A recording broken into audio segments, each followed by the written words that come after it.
বিবাহ বহির্ভূত সম্পর্ক জেনে ফেলায় বৌমাকে খুন অভিযোগ স্বামী সহ শ্বশুরবাড়ির লোকের বিরুদ্ধে। ঘটনাটি ঘটেছে সোমবার রাতে মুর্শিদাবাদের হরিহরপাড়া থানার প্রদীপডাঙ্গা এলাকায়। মৃত গৃহবধূর নাম এসমা তারা খাতুন। এদিন সন্ধ্যায় গলায় ফাঁস দেওয়া অবস্থায় দেখে স্থানীয়রা তড়িঘড়ি উদ্ধার করে বহরান প্রাথমিক স্বাস্থ্যকেন্দ্রে নিয়ে যাওয়া হলে কর্তব্যরত চিকিৎসক মৃত বলে ঘোষণা করে।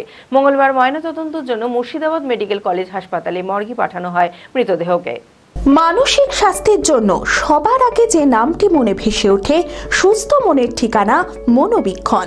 যোগাযোগ নাম্বার 7477799516। শাশুড়ি বিবাহ বহির্ভূত সম্পর্ক জেনে ফেলায় বৌমাকে খুনের অভিযোগ শ্বশুরবাড়ির লোকের বিরুদ্ধে। এই ঘটনায় চাঞ্চল্য হরিহরপাড়ায়। ঘটনাটি ঘটেছে সোমবার সন্ধ্যা রাতে মুর্শিদাবাদের হরিহরপাড়া থানার প্রদীপডাঙ্গা এলাকায়।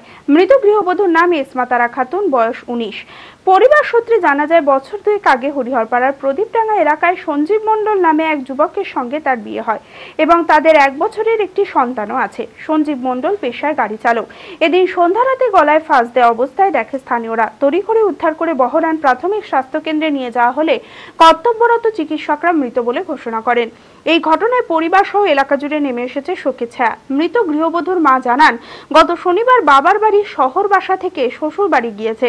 মেয়ে গিয়ে দেখে শাশুড়ি পাশের গ্রামের এক ব্যক্তির সঙ্গে বিবাহ বহির্ভূত সম্পর্কে জড়িয়ে পড়েছে। সেটা মেয়ে জেনে ফেলায় তার উপর অত্যাচার চালায়। সোমবার সন্ধ্যায় মেয়েকে শারীরিক অত্যাচার করে, শ্বাসরোধ করে খুন করে গলায় ফাঁস লাগিয়ে ঝুলিয়ে রাখে স্বামী সহ শাশুড়ি। এমনটাই অভিযোগ করেন মৃতের মা। আমার শাশুড়ি ওই মেয়েটাকে বিয়ে করেছে মনে হয়, তাই বললো।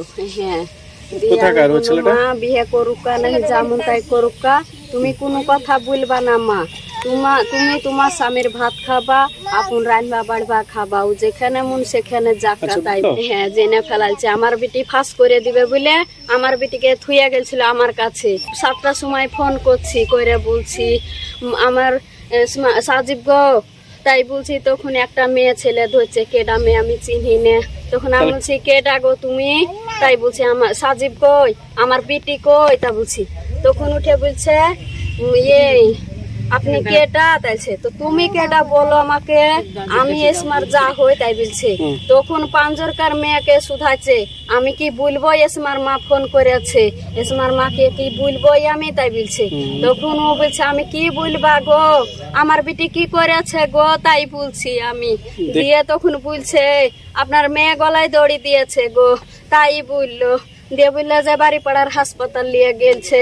তাই বললো, আমি দৌড়ে ছুটে চলে যাচ্ছি গো। কেউ দাঁড়ায়নি আমার ওখানে, আমাকে যাতে দেখে সবাই পালিয়ে গেছে। আমি জামাই দেখতে পাইনি, জামাইয়ের ভাই দেখতে পাইনি, জামাইয়ের মাকেও দেখতে পাইনি। যাই একটা বাড়িতে আছে তাও আমি কাউকে দেখতে পাইনি চোখে। আমার বেটিকে থুইয়া পালিয়ে গেছে কোন দিকে। ঘটনার পর থেকে পলাতক স্বামী সহ শ্বশুরবাড়ির লোকজন। ঘটনার খবর পেয়ে হরিহরপাড়া থানার পুলিশ বহরান প্রাথমিক স্বাস্থ্যকেন্দ্র থেকে মৃতদেহ উদ্ধার করে থানায় নিয়ে আসে। মঙ্গলবার ময়নাতদন্তের জন্য মুর্শিদাবাদ মেডিকেল কলেজ হাসপাতালে পাঠায় পুলিশ। খুন না আত্মহত্যা, ঘটনার পুরো তদন্ত শুরু করেছে হরিহরপাড়া থানার পুলিশ। শনিবারের দিন গেছে, দিয়ে সোমবার রোববারের দিন ভালো ছিল, দিয়ে সোমবারে রাত 7টার সময় মারার খবর শুনলো, জ্ঞান বললে সব গলায় দৌড়ে দিয়েছে। তাই বললো যে জ্ঞান যে দেখনু, দেখে তো এখন কিছু বুনো না, চলে আনো থানায়। পুলিশে ওরা খবর করলে, থানায় ফোন করলে পুলিশে তুলে চলে এলো। থানায় এসে দেখছি তো লাশ ওরা মেরে ফেলাচ্ছে আমার মেয়েকে। কিভাবে মেরেছে মনে হচ্ছে? এখন কিভাবে মেরেছে না মেরেছে ওরাই জানে, আমি কি করে বলবো, চোখে দেখিনি।